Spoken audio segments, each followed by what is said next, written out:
Oh, hill puyat pa rin ah. Kala ko ba hill tulog na. And we are back with another video. Grabe, sobrang tagal na natin hindi nagra-ride. Well, wala tayong magagawa kasi sobrang lakas ng bagyo lately. Tapos alam nyo naman sa lugar natin, bahain talaga, so wala talagang labasan. Pero ngayon, unang araw na umaraw, hindi natin papalagpasin to. Magra-ride tayo. And for today, wala tayong ibang gagawin kundi umikot lang. Kasi may kumakalat sa Facebook na ang hill puyat daw ay hill tulog na. So tara, baybayin natin yung Buendia. Tapos gusto ko rin napakita itong bagong jersey natin from Imprint Customs. I-review natin konti. Meron akong dalang ibang jersey dyan na for comparison. So pero ride muna tayo, tapos mamaya silipin natin. Binalik ko na rin sa one tong yung driving mode na tong XSR 900 natin. Grabe, nagulat ako sa hataw kanina eh. Walang halong biro di ko kayo binobola dahil motor ko to ganyan-ganyan. Hindi, nagulat talaga ako. O siguro nakalimutan lang ng katawan kong mag-ride. Hinatak ako kanina, putik, muntik na ako malaglag. Gamit nga pala natin yung bagong mount from Hank, Chin Mount by Hank. Ayan, sa wakas may dumating na X15. Sobrang tagal natin inantay ito. Langya, pinagtsatsagaan natin yung GRX. Okay naman yung GRX para sa mga gumagamit at saka sa mga gusto bumili ng mount. Pero make sure na wala masyadong kurba-kurba yung front ng helmet nyo para dumikit lahat. Kasi yun yung gamit natin sa AGV na helmet natin, pabilog lang yun. Wala tayong problema doon. Pero dito, nalaglag na siya ng tuluyan, hindi ko na binalik. Tapos pag check ko dun sa Facebook ng Hank, meron na. So sakto. Mahal nga lang na to, 800 para sa mount lang.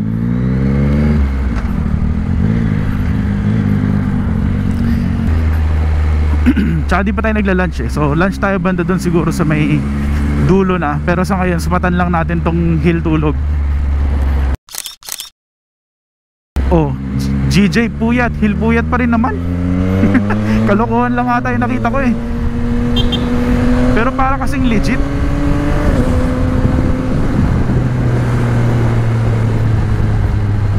Pero kapag may nakita tayong hill tulog, pinalitan kaya talaga yun o meron lang prankster na pinagdidikitan ng kung ano-ano yung signage. Ayun, first review, wala akong sinuot na t-shirt sa loob. Hindi ako sanay ng jersey, diretso lang sa totoo lang.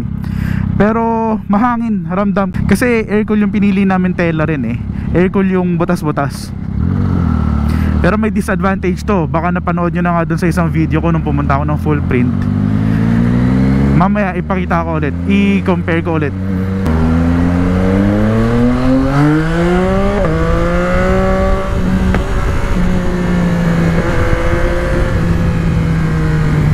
Grabe, lakas ng hatak, putik. Tingin ko bukod sa nagugulat yung katawan ko since matagal walang ride, malakas talaga yung 1. Kaya binalik ko to ng 2 Pero ewan ko ba sa utak ko hindi mapakali. Ayoko dumikit dito, laki. Oo nga pala, medyo na-excite ako i-announce. Meron tayong niluluto na naman na super long ride. Mas mahaba pa dun sa Mindoro Loop natin. Times 3 halos. Alam ko parang nasa 1.5 1,500 kilometers ata. Ilulup namin yung north. Sa August 21 ata kami magte-take off So yun, abangan nyo.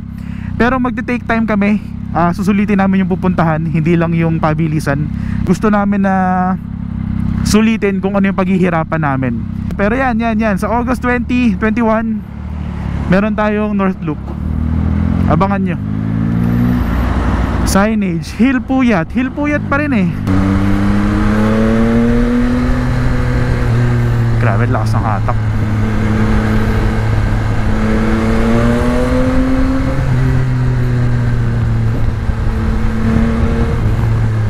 Ayan, ito putik nung bumagyo. Wala, swimming pool to. Swimming pool to. Ang makikita nyo na lang yung riles ng tren. Ganun kalala dito. Ganda 401. Ano ba to? Yung hirap basahin ito parang Svartepelin, mga ganyan. Gwapo no? Tapos ano ba tawag doon? Yung handlebar. Classic na mas rugged yung dating for me. Parang ganun ko siya nakikita. Kita ba to? Hyper view Malayo. Pero yan, hill puyat pa rin. Kalokohan lang yun nasa Facebook. Kala ko naman totoo. Sobra nakakamiss mag-ride, putik talaga.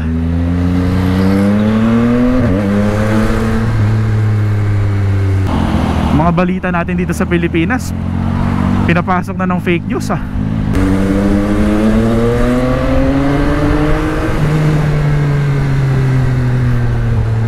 Ah, sarap.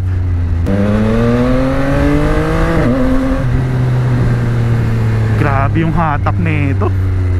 Ito yung huli na lane. Para doon sa mga hindi nakakaalam, kapag nandito ka sa lane na to, itong pangalawa, tapos dumiretso ka, huli ka. Ayun na, nag-aabang na si kuya. Nagawa ko na kasi yan dati, so natsambahan na ako. Tapos nabasa ko rin sa Facebook na parang kilalang modus siya. Well, hindi naman modus kasi siguro mali ka rin talaga. Pero abangers yan, abangers yung part na yan. Kumbaga yung 2 lanes dun sa kaliwa, pang kaliwa talaga dapat, pang U-turn. Grabe naman usok na ito.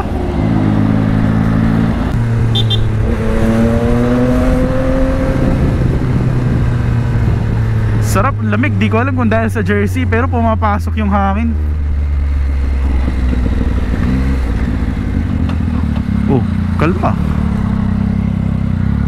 Bubungguin pa ako ng views.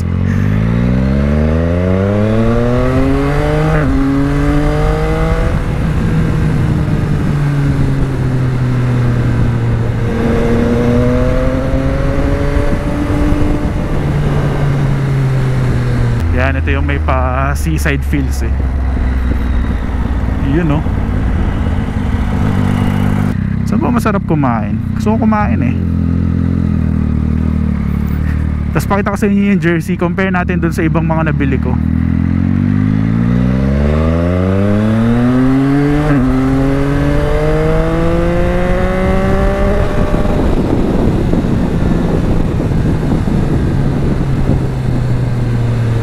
Dahan-dahan tayo muna. Parang naiilang ako ngayon. Siguro dahil sa sobrang tagal na walang ride.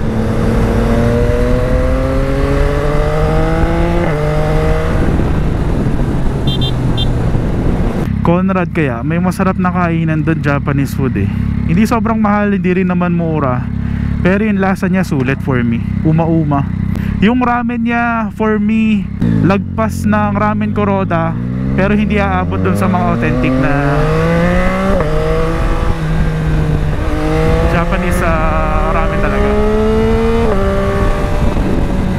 Bilis mag redline. Hindi ako sanay lang nasa mode 1 siya. Sobrang sobrang powerful.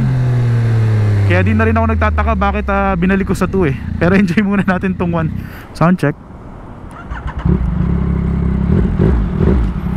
Nagpicture lang tayo, hindi tayo kumain kasi puro yung parking. May gusto ko puntahan dito na lagi namin pinupuntahan ng lolo ko. Silipin ko lang kung buhay pa. Tapos kung meron pa rin dito nung mga ihaw-ihaw na overpriced, baka dito na rin tayo kumain.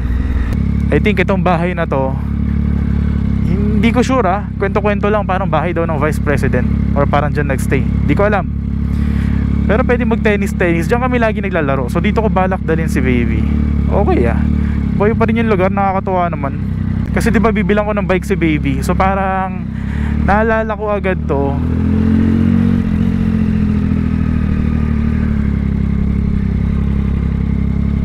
Yan, itong ramp na to, since bata pa si baby, parang hindi to ganoon ka steep para sa kanya. Tapos meron siyang meron siyang lugar dito para maglaro-laro ng Maru bike niya kapag nakabili na tayo. Inaantay ko lang yung bagong version eh. Okay, so nandito na tayo sa may ihawan. Buhay pa rin siya, katabi ng seaside mismo, kaso wala pang ihaw, nire-ready pa lang nila. So ito pala yung jersey natin. Ayan, air cool to, kaya itong hangin ngayon pumapasok talaga sa loob. So basta okay naman yung niya, yung okay naman yung pinaka quality niya. I-compare natin dun sa mga ibang nabili kong jersey. Sana makita sa camera, wait lang, lalabas ko. So unahin ko na to. Ito yung Revit na jersey na binili natin ng 8 or 9,000, wag nyong bibilin to. Maganda yung quality niya, maganda yung brand, pero for me sobrang mahal lang talaga niya. Tapos at the end, jersey lang naman siya, wala namang protection na makukuha. Ito yung sinasabi ko na sa tabi-tabi ko lang pinagawa. Kulay itim yan, pero kapag binuklat nyo, puti. Itong suot natin, puti rin. Pero ito, yung butas-butas niya, kapag tiningnan nyo mabuti, sana kita sa camera. Kung hindi kita sa camera, maglalagay na lang din ako ng kuha siguro sa bahay gamit ang cellphone. So yung butas-butas niya, nakikita sa gilid-gilid yung pagiging puti niya, nagiging low quality, nagiging kupas tingnan. Pero dito sa imprint, walang halong biro, hindi talaga siya kita. Siguro dahil sa laki ng butas, parang dito sa imprint maliliit lang. Ito from LABL or label. Ito wala na akong masabi kasi, pero ano to, 1.8 to, medyo mahal din. Wala na akong masabi kasi ito, itim talaga yung jersey na ginamit nila hanggang loob. So wala talagang pal. Ito yung pinaka gusto ko, ito yung pinaka highly recommended. So nandiyan na yung pagkain, kain muna tayo. By the way, kung meron pala kayong ma-recommend na magandang puntahan kapag nag North Loop na kami, please comment down below. Naglilista-lista kasi kami ngayon, eh hindi pa naman tapos. So baka may alam kayo, may naka-experience na sa inyo. Tapos mas maganda bang counterclockwise or clockwise? So uwi na tayo, pero gawa muna tayo ng short video. Magpaka-artista muna tayo dito sa tabi-tabi.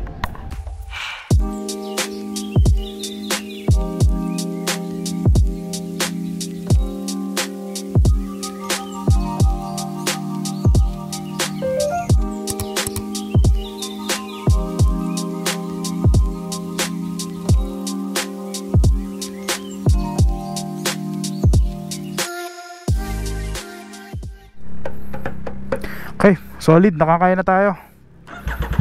Sound check. Daanan lang natin one last time. Yan, dito. Ilang tennis ball na rin na shoot namin dyan sa loob. Kasi kinakalaban namin yung pader na yan, kaka-tennis. Buhay pa yung Gloria Maris dito. Ngayon, wala na, GG na.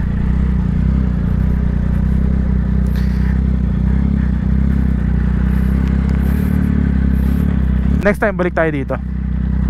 Uy, nakalimutan ko, hindi ko pa nga pala kaya mag no hands ng mabagal. Ganda ng panahon ngayon. Sobrang ma-appreciate mo yung mga gantong panahon kapag binagyo ka ng sobrang lakas eh.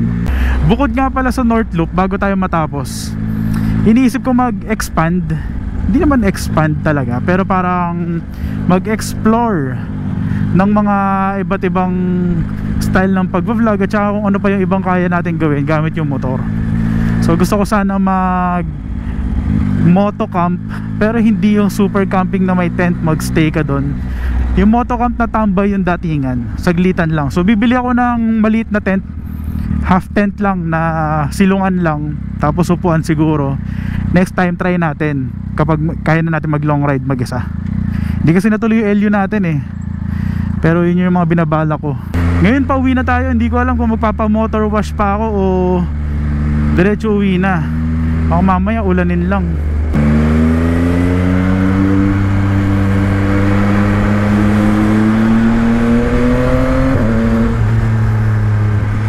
Ay, salamat sa magandang panahon, pero tingin ko that's it for today. We can end the video now. Sa mga nanood, maraming salamat sa inyo. Maraming salamat sa patuloy na suporta. Pasensya na kung medyo matumo lang upload natin lately. Wala eh, bumagyo, wala tayong magagawa. Ayaw naman natin ipilit. Always ride safe, be safe. Thank you everyone. Peace.